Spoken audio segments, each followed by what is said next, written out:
Je m'appelle donc Hervé Biane, j'ai 52 ans et je suis chef de projet au service participation citoyenne de la direction sport jeunesse et engagement citoyen.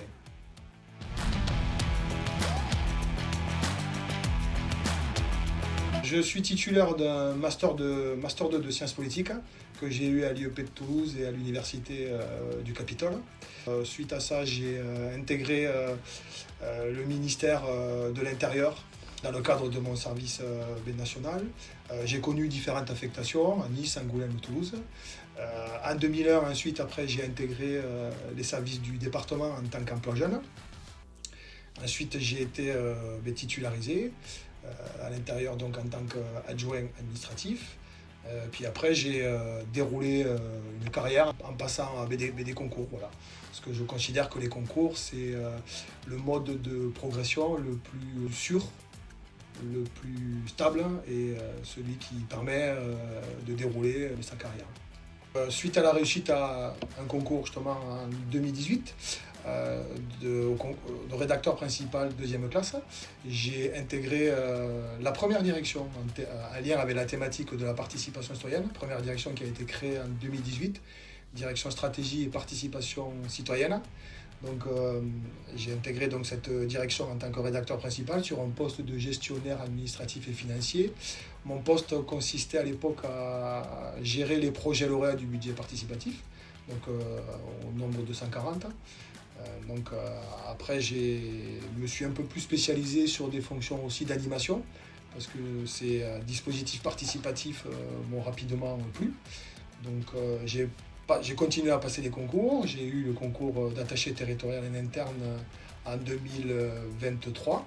Et donc à ce cadre d'emploi-là, j'ai pu candidater au poste de chef de projet de la participation citoyenne, qui est mon poste actuel.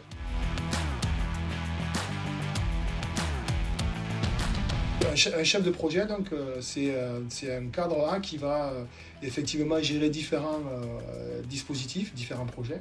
Donc, en ce qui concerne la participation citoyenne, ça va être le budget participatif et la commission consultative, qui sont les deux dispositifs de participation citoyenne que les élus du département actuel souhaitent voir être déployés sur un territoire.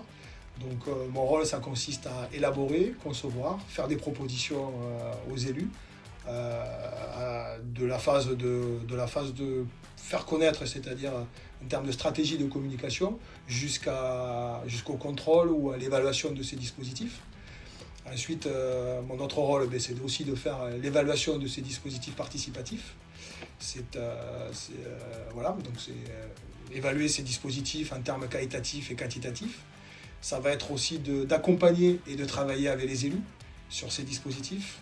Très concrètement, par exemple, ça va être de les accompagner dans le cadre des rencontres citoyennes, de les accompagner en phase de recrutement aussi, quand ils présentent ce dispositif, quand ils le font vivre, quand ils l'animent. Voilà. Donc ma mission, c'est de les accompagner, de les aider aussi à la décision sur le terrain, et de participer aussi aux actions d'animation de la direction, mais ce sont des missions beaucoup plus ponctuelles.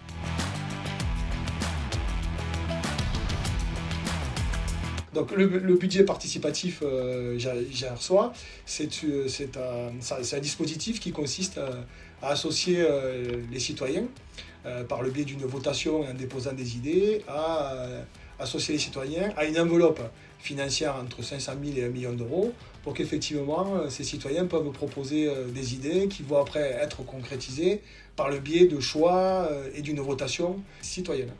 Et la commission consultative citoyenne, c'est un dispositif plus, je dirais, plus intellectuel, où on fait plus appel à la matière grise des citoyens, qui consiste pour des citoyens recrutés, tirés au sort, formés, acculturés par le biais d'une méthodologie et de la pédagogie, à produire un livrable sous forme d'avis et de propositions pertinentes et réalistes et rapidement réalisables sur le terrain pour les élus. En fait, c'est les aider à la décision dans le cadre des choix décisionnels qu'ils font sur la thématique choisie. Voilà.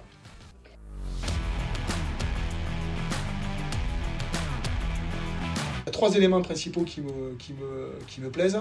La première, c'est de travailler sur une thématique qui est neuve. La participation citoyenne, c'est une compétence volontariste, une thématique qui est apparue en 2018, donc c'est tout à fait récent.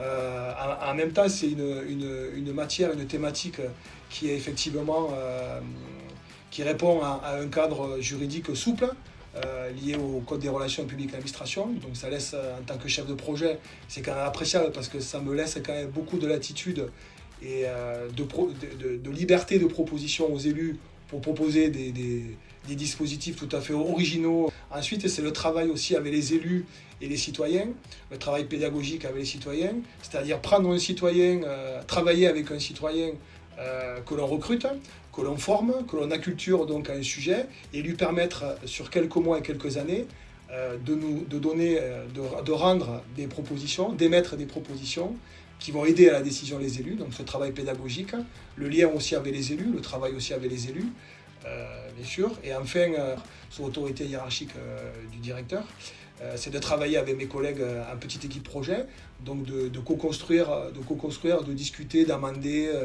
ou pas les propositions ou le déroulement en cours d'un projet. Voilà, on utilise aussi le mode projet, c'est-à-dire c'est un mode qu'on va utiliser quand on est en déploiement opérationnel sur le terrain. Donc aussi ce mode projet c'est tout à fait appréciable parce que ça permet aussi de ne pas toujours faire la même chose et de rencontrer différentes situations managériales. Et donc après aussi le fait de travailler aussi avec les services internes.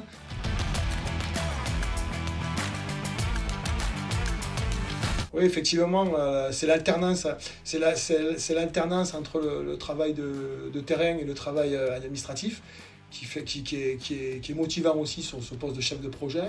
La proximité avec le citoyen, et l'usager, contribuable et électeur qui est aussi très intéressante parce que ça nous amène en équipe à proposer des actions d'animation tout à fait originales où l'idée est de faire croiser les regards, croiser les expertises.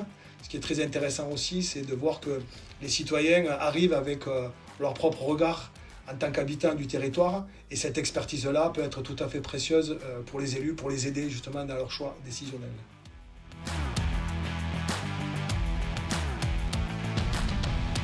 L'avantage d'avoir travaillé sur une première commission citoyenne de 2023 à 2025, c'est qu'après cette commission, on a candidaté pour avoir un prix de la participation citoyenne qu'on a obtenu fin 2025. Donc ça nous donne des pistes évidentes de travail pour optimiser, améliorer et essayer de travailler encore plus en profondeur avec les citoyens pour les amener peut-être encore plus rapidement à produire des avis et des propositions. Donc effectivement, l'objectif à moyen terme, c'est de lancer donc, cette prochaine commission consultative saison 2. La seconde commission va durer effectivement 18 mois. Ça va être effectivement d'amener plus rapidement, de façon plus méthodologique encore, les citoyens à produire des avis, des propositions qui seront rapidement mobilisables pour les élus, surtout en fin de mandat.